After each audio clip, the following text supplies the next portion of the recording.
Bonjour Bruno Donnet. Bonjour Olivier.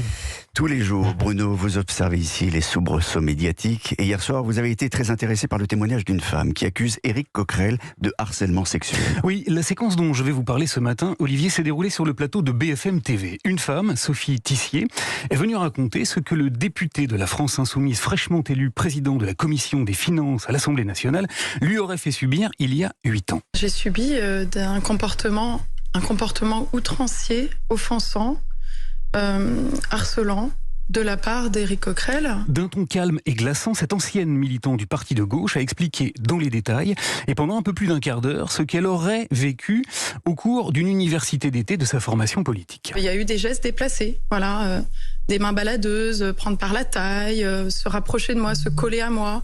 Je le sentais au bout d'un moment qui me reniflait et je me disais intérieurement, mais qu'est-ce que c'est ce porc ? Alors cette séquence-là, Olivier, m'a beaucoup intéressé pour 2 raisons. La première, c'est qu'elle vient illustrer une fois de plus une tendance nouvelle qui fait que des accusations souvent très graves sont désormais portées par voie médiatique avant de l'être par voie judiciaire.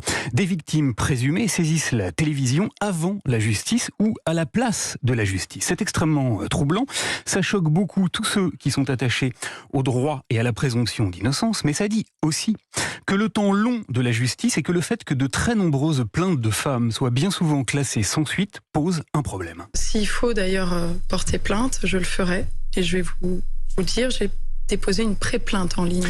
La deuxième raison maintenant pour laquelle cet épisode est assez fascinant, c'est qu'il a permis de faire émerger une séquence façon arroseur arrosé absolument spectaculaire. Depuis plusieurs semaines, les cadres de la France Insoumise, au premier rang desquels figure la députée Sandrine Rousseau, réclament que le ministre Damien Abad, accusé de viol, soit écarté du gouvernement. Exactement, et qu'on fasse un principe de précaution qui est qu'on le retire temporairement, le temps d'une enquête.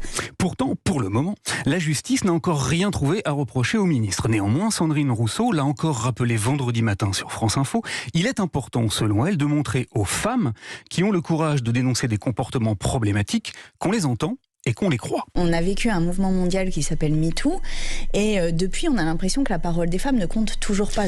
Seulement voilà, si Sandrine Rousseau entend et croit celle qui accuse Damien Abad, elle s'est montrée soudain totalement sourde aux soupçons qui pèsent désormais sur son collègue Éric Coquerel. Je ne sais pas quels sont ces témoignages, je ne les connais pas. Comment vous voulez que je vous dise l'ampleur de la sanction qui devra être prise dans la mesure où je ne connais pas ces témoignages ? Et elle a totalement exclu l'idée qu'il puisse être écarté, lui aussi, même momentanément, de ses fonctions. Si on écarte les gens uniquement parce que sur la base de rumeurs dont on ne sait rien de rien.